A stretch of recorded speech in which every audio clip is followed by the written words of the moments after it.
Good evening to our viewers here in Guyana and online. I'm Travis Chase with the Monday, August 21 edition of the HGP Nightly News. Here's what you need to know this evening. The Alliance for Change has thrown its full support behind President Granger's position with regards to the ongoing GCOM chairman fiasco, saying that the party hopes the opposition leader, Mr. Bart Jagdeo, can overcome the hurdles to find a new list soon. Hear more from Rodin James. The Guyana Elections Commission, GCOM, has been without a chairman since last November when Dr. Steve Sorge-Bally resigned the post. Since Mr. Sorge-Bally's resignation, opposition leader Bart Jagdeo has submitted to President Granger 2 lists of 6 names each as stipulated by the Constitution, both of which President Granger rejected. Nightly News recently questioned the chairman of the Alliance for Change, Kemraj Ramjatan, on the AFC's position regarding the stalemate. This is a question that is going to be dealt with by the president and the leader of the opposition. And that is an ongoing engagement that they have.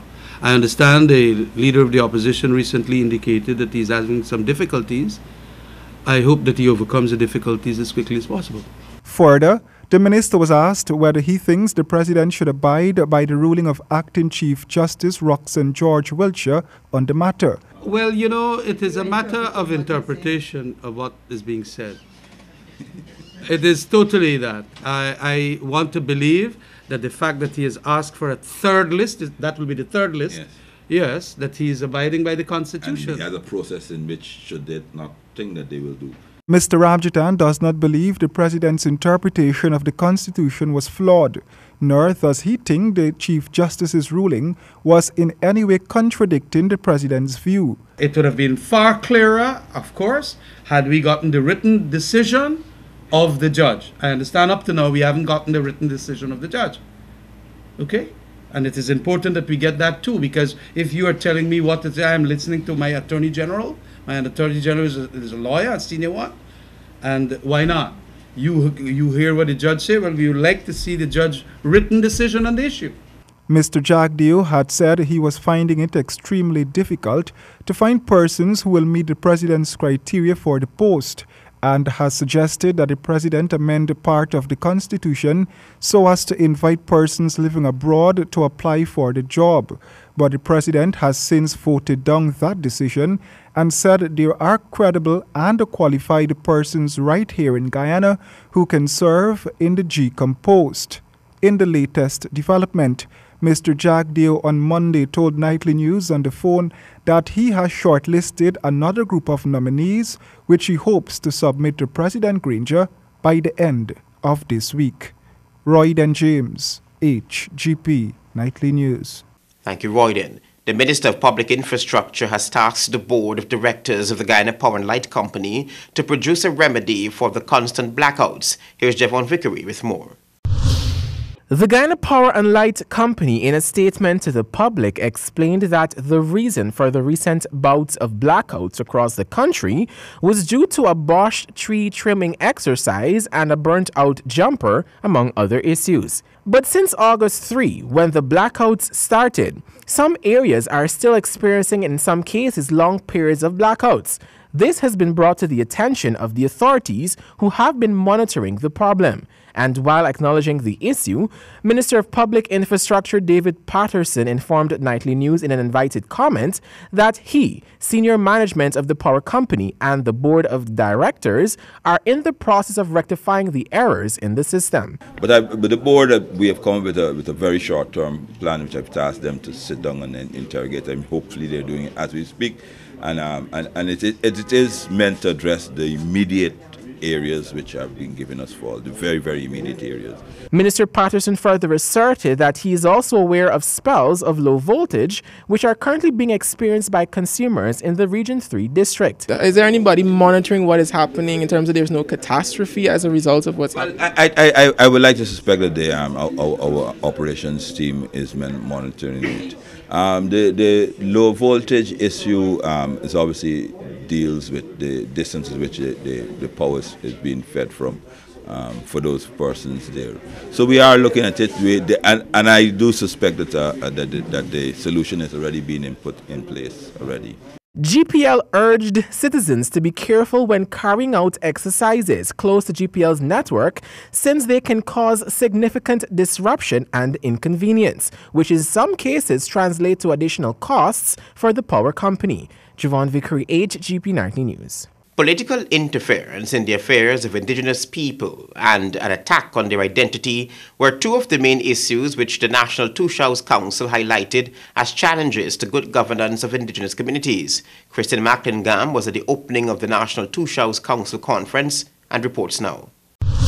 Hundreds of indigenous folk from all regions across the country turned up at the opening ceremony of the National Tushaus Council Conference 2017, where matters plaguing the development and well-being of indigenous peoples were aired by Chairman of the NTC, Joel Fredericks. He noted that while the government strives to promote good governance, it appears as if there is political interference by the powers that be in indigenous communities. We have also seen political interference in indigenous villages, communities. We all need to do better. We all need to do better. Chairman of the NTC, Joel Fredericks, addressing the gathering at the Cyril Potter College of Education, CPCE, on Monday. According to Mr. Fredericks, the government needs to include indigenous folk in issues which involve their livelihoods, their communities, and most importantly, their lands. We have seen township named with indigenous lands being placed in township such as Lethem, Bartica, Mabaruma, and soon to become township of Madhya. We need to have consultation, Mr. President. All of these without the indigenous participation through FPIC. This is troubling. The National Tushaus Council Chair noted that there have been cases where the identity of indigenous peoples have been attacked and disrespected by members of parliament, either directly or by silently allowing others to do so. Ministers of the government insulting the indigenous peoples and calling them greedy, also in parliament without any consequence. There was no one politician that got up and walked out in protest. Not the administration, nor even the opposition. As such, he called on the President and his ministers to ensure that the rights of indigenous peoples are upheld and that they all continue to work together for the betterment of the nation. Reporting for HGP Nightly News, I am Kristen Macklingam. Major Crimes Unit had no urgency to investigate the alleged plot to kill the president. That's the submission made by attorney representing Police Commissioner Silal Prasad. In his final submission to the Commission of Inquiry probing that alleged plot to assassinate President David Granger, Attorney-at-Law representing Police Commissioner Silal Prasad, Mr. Glenn Hanneman, expressed the view that he sees no need for urgency in investigating that alleged plot to take out the president. He explains. Frankly speaking, I would submit that it did not require any urgency. 21 months had passed, no attempts had been made on the life of the president. So I would submit that a thorough investigation was needed, but there was no urgency. There was no crime scene to protect, no evidence to collect. We knew who the suspect was. So I would submit that what was needed was a thorough rather than an urgent investigation. Andrew Gillard on March 29 reported to the police that Nizam Khan, sometime in June 2015, had offered him $7 million to assassinate Mr. Granger. The police legal advisor, retired Justice of Appeal Clothit Singh, is already on record saying that the charge amounts to incitement to commit murder, but that the evidence which the police handed to her had been weak. Hanneman believes that the investigation should fall into the cold case category. In essence, this report was sort of in the same vein of a cold case, relating back to an event that took place 21 months before. All the police ranks who took the stand testified that it was Police Commissioner Silal Prasad who personally contacted one of the Khan brothers after they were arrested. Attorney Peters, for his part, submitted that it was because of that call by Mr. Prasad that the investigation went haywire. Hanneman submitted that the call doesn't matter. This commission has to examine whether it was a failure, a neglect, or an omission to thoroughly and properly investigate. Whether he made the call or not, I would submit, had absolutely no effect on whether there was any failure, neglect, or omission to thoroughly investigate. I think it's a red herring, and I think it will lead us up the garden path rather than up the path to enlightenment. Travis Chase, HGP Nightly News. President Granger has announced that he will fulfill his promise to erect a memorial at Parade Ground next year to commemorate the 1823 massacre. Rodin James reports. The rebellion, which took place on August 18, 1823 and lasted for 2 days, was led by slaves of the highest status. In part, they were reacting to poor treatment and a desire for freedom. President Granger, who delivered the feature remarks at the 194th commemoration ceremony on Sunday in Kitty, pledged to honor the martyrs for what they stood for. I have published a presidential order declaring the 20th of August Demerara Martyrs' Day. I have promised to erect a memorial at Independence Park to commemorate the massacre on its 195th anniversary in August 2018 next year. I urge that all Guyanese commemorate this event. Thank you. I urge that all Guyanese commemorate this event so that future generations will not forget that their freedom was bought at the high price of the martyrdom of hundreds of enslaved Africans on the 20th of August, 1823. The president described the 1823 event as a sad time in the country's history, which he says all should remember and pay homage to. We are assembled to pay homage to the more than 200 martyrs who were killed on a single morning, and to the uncounted others who were summarily executed in succeeding days. The massacre took place at Plantation Bachelor's Adventure, where the main body of troops, commanded by Lieutenant Colonel John Thomas Leigh, confronted over 2,000 rebels. Martial law was proclaimed, and after some talk, the troops were ordered to attack. The Demerara Revolt is commemorated today as one of the most important events in Guyanese colonial history.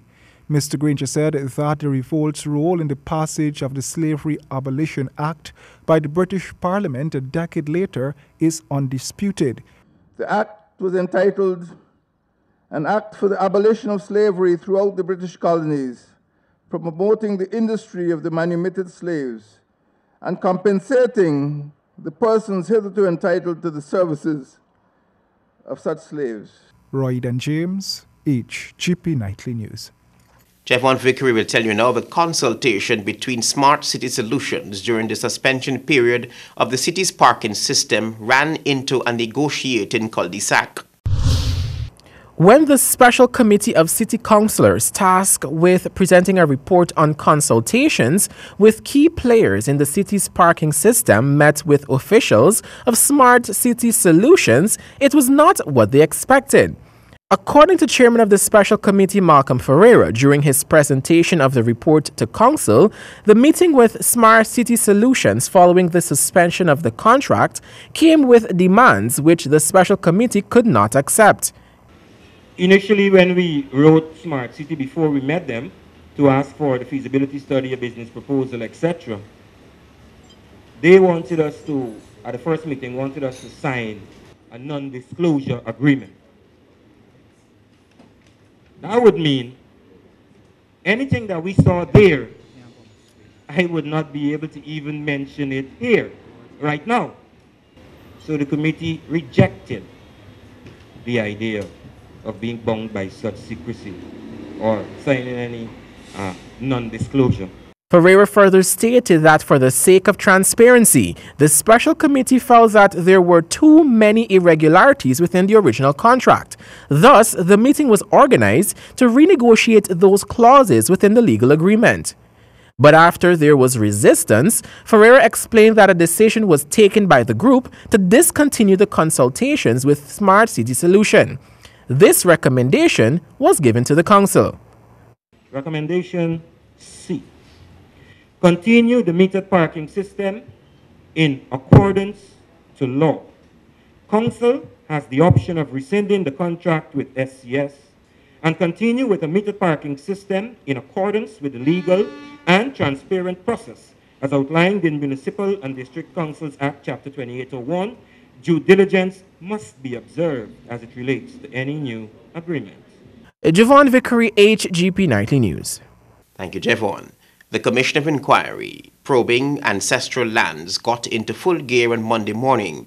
The Commission will focus exclusively on African ancestral lands and other land disputes, following instructions by President Granger to put on hold all Amerindian land issues. Get more details from Rodin James. It is the view of President Granger that the issue of ancestral lands needs to be settled, and a decision was taken to ensure that the Guyanese people can live here without worrying about their future and without worrying about security of tenure of lands. Hence, the Commission of Inquiry was set up to probe ancestral lands. The Commission kick-started its work on Monday, and first to take the witness stand was Chief Executive of the Guyana Lands and Survey, Mr. Trevor Benn. Mr. Benn admitted that the Guyana Lands and Survey Commission does not have up-to-date records and further stated that there are some deficiencies where storing records are concerned. Well, in every process, I believe there is always opportunity for improvement, and I don't think we have a perfect arrangement in place, but I believe at the moment it's working well. But like I said, there's always opportunity for improvement.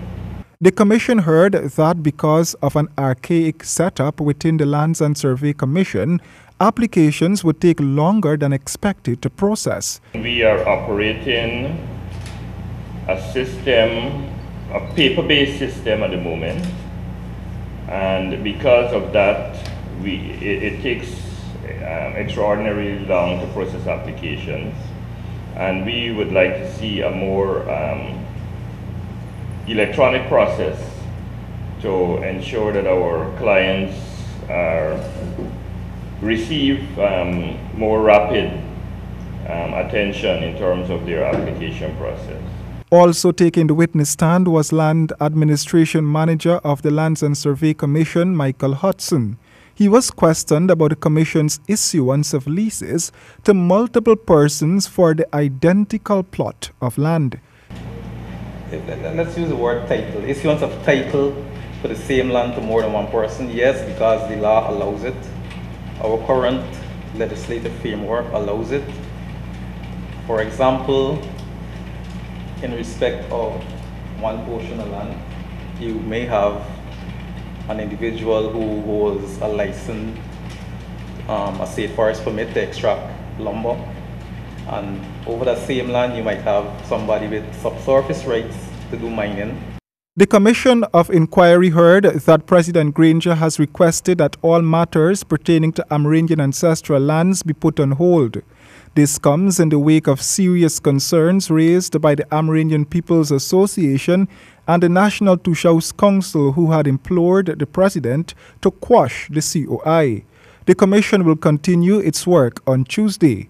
The 6-member commission probing the ancestral lands are Reverend George Oswald Peter Chakasang, Commissioner, Mr. Lennox Caleb, Miss Pauline Henry, Miss Berlinda Persaud, Mr. David James, Miss Carol Khan James, and Professor Rudolph James. Royden James, HGP Nightly News. Much more work needs to be done and will be done in the area of social protection for indigenous peoples, especially among women and children in hinterland and riverine communities, says President Granger. Christine Macklingam reports.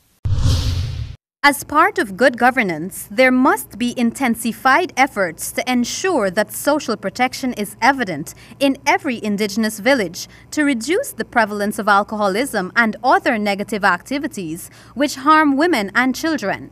That's according to President Granger, who made the declaration at the opening of the 11th National Tertiaus Council Conference on Monday. We have to take these social issues seriously. They cannot be swept under the carpet. We must work together to reduce the incidence of alcoholism, of incest, of murder, of people trafficking, of non-communicable diseases, of prostitution, substance abuse, teenage pregnancy, and suicide. According to President Granger, another issue to which the government is paying keen attention to is that of transnational crime. He warned representatives of the indigenous communities against association with cartels.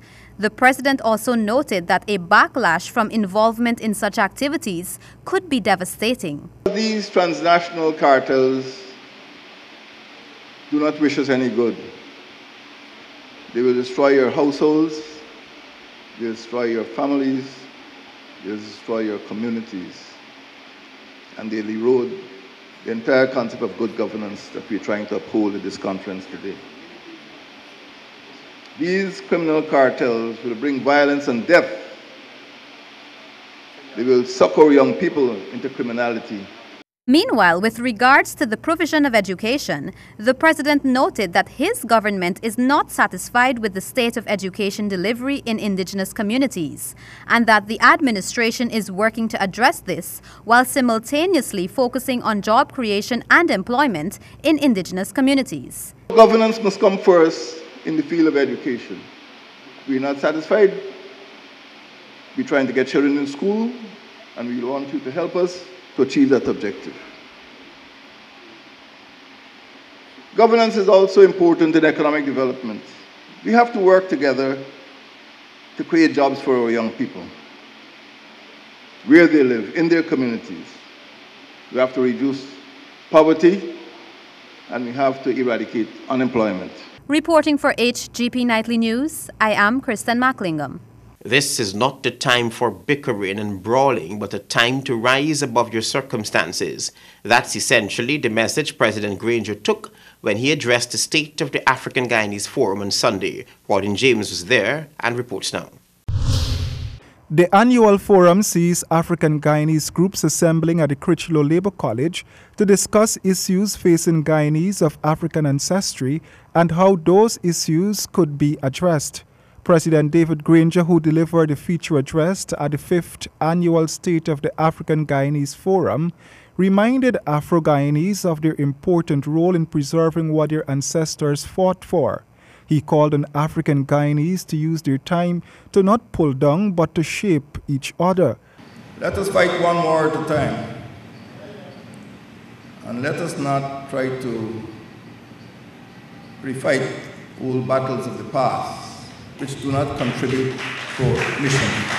Mr. Granger told the PAC audience that for too long people of African descent experienced hate and marginalization, and that this decade, which was proclaimed by the UN International Decade for People of African Descent, should be used to show the world that values and self-worth also reside within people of African ancestry. Bickering seems to be a preoccupation of some people in this country. All I urge is that this is not the time to bicker. This is not the time for brawling. This is not a time for breaking down. This is the time for organization, for education, and for implementation. This is a decade of determination, and our children and grandchildren will not forgive us if we fail them at this critical time. The forum, which was held under the theme Repositioning African Guyanese for Justice and Sustainable Development, also obtained the full support of the United Nations. PAHO WHO country representative to Guyana, Ghanaian Dr. William Adukro, also addressed the forum. In Guyana, Africans form part of the country's historical foundations from the over 2 centuries of slavery until emancipation in 1838. People of African descent in Guyana were a symbol of resilience and heroic struggle for civil rights and independence. Since independence, sterling contributions by renowned Afro-Guyanese have added to the country's development, the Caribbean, and beyond. President Granger told the forum that when the National Assembly returns to business from recess in October, he will be heading to Parliament to present the main principles of the 2018 national budget. The president reminded the African groups that they only have a few weeks remaining to submit their proposals. Royden James, HGP Nightly News. Thank you, Royden. More than 140 youths of Central and South Rupununi get social and entrepreneurial training through a partnership between the private sector and the Ministry of Social Cohesion. Anna George reports. Youths from 32 villages in Central and South Central Rupununi received entrepreneur skills training through a collaborative effort between the Ministry of Social Cohesion and the private sector. Minister of Social Cohesion George Norton tells us more. Presenters from Georgetown, from the different agencies and authorities were there, and even from the private sector. The Chamber of Commerce was involved, and of course we weren't forgetting the cultural aspect of it. It was an inter-village, let's say, mix-up. Of course you have the Mukushi and the Wapichana, they're the two main nations there. Minister of Social Cohesion George Norton. Minister Norton said he was pleased with the partnership with several organizations to develop the lives of the hinterland youths, adding that it will contribute greatly to Guyana's economy and livelihood. The trust of the government is to let the youths think much more of entrepreneurial skills rather than, as Mr. Granger would say, we can't all be soldiers and policemen, nurses, doctors and teachers. Well, nurses and teachers. We should get into business. He further stated that the Ministry of Social Cohesion worked with the youths to venture into agriculture and to become their own bosses. You know, it all boils down to education. There's no doubt about it.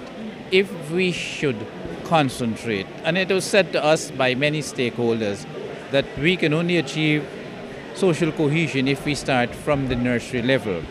And that doesn't only go for social cohesion. It goes for the national development. We've got to start educating our youngsters. Youths who participated were between the ages of 12 to 18 years. Reporting for HGP Nightly News, Ayana George. Your sportscast is ahead.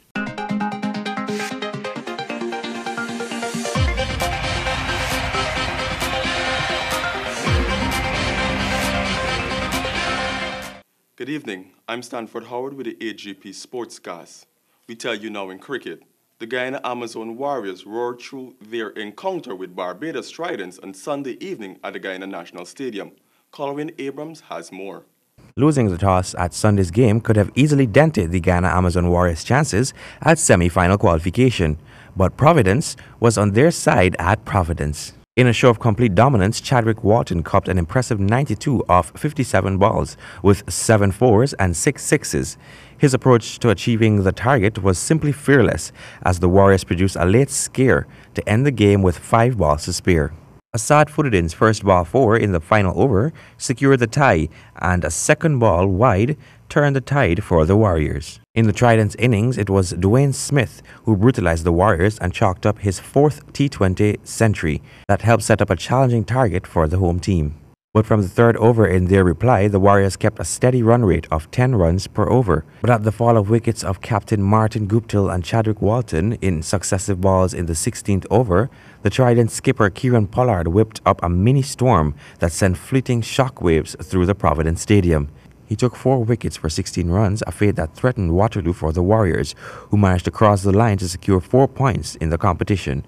The Warriors are set to come up against St. Lucia Stars on Tuesday for their last game on home soil in this year's CPL.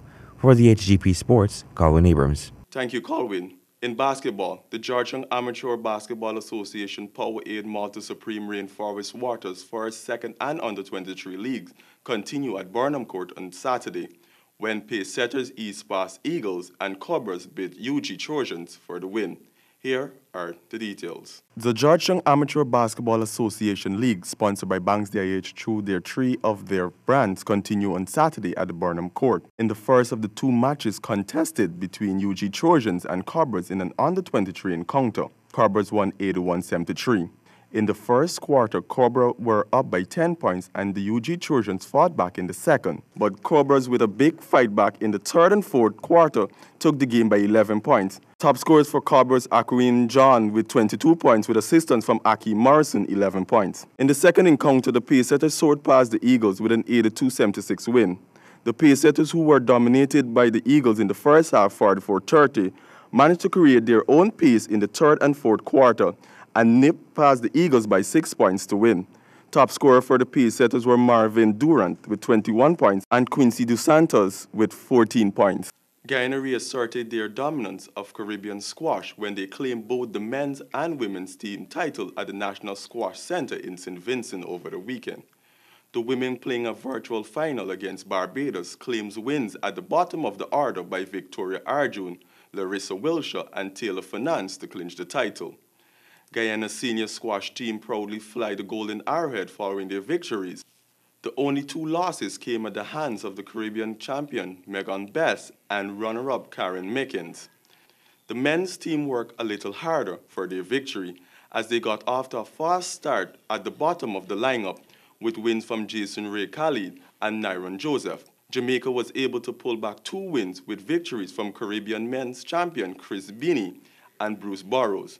However, 46-year-old veteran Richard Chin, playing number 3 on the team, came on and clinically dispatched Julian Morrison in 3 games to help Guyana clinch its second title of the afternoon. In football news, the Corona Invitational Football Tournament continued on Friday evening at the Georgetown Football Club with 3 exciting matches. Here are the details. The first match was between Police Sports Club and Black Pearl, who both suffered losses in their previous games. The Police had lost 3-0 to the home team GFC, while Black Pearl were hammered 7-0 by Beacons. Police bounced back in this matchup against Black Pearl with a commanding 12-0 victory. Quincy Holder led the charge with 4 goals in the 30th, 56th, 64th, and 68th minute. In the 12-goal route, Holder was supported by braces from 4 players. Those players were former national striker Dwayne Jacobs, who netted Police opener in the 10th minute, and his second in the 40th, Keon Duke, Raul Turnhill, and Antonio Wallace. Black Pearl have now conceded 19 goals in their last 2 games. Game 2, Northern Rangers, who looked out of sorts during their previous match, played a more dominant game and were rewarded with all 3 of their goals. In the first half of the match, Antonio Sancho scored 2 goals for the Rangers. His first gave Rangers the edge in the 7th minute, and he completed his brace and doubled his side's lead in the 22nd minute. Stefan Reynolds put the score to 3-0 in the 36th minute before Northern Rangers closed up shop. Both teams came into the match with wins in their previous match. Pili would have been the more confident of the 2 sides after posting 5 past Flamingo, while Northern Rangers showed their grit for a coming-from-behind victory against Santos during the dying minute in their last game. Pili couldn't find their goal-scoring power in this match as Rangers keepers finished with a clean sheet. The third and final match of the night began at 21 hours. Santos were seeking to rebound following their disappointing loss to Northern Rangers in the 3rd round, in which they created numerous chances, while Rhythm Squad previously encountered saw a come-from-behind victory in spite of squandering numerous opportunities, as well as a youthful Eastville side. A goal-filled encounter was anticipating for this match, based on the number of chances both sides created in their matches. But this matchup produced a solitary goal by Rolex Smith, who timed his shot well to put Rhythm Squad ahead in the 30th minute. And that has brought us to the end of this evening's sportscast. Back to you, Travis.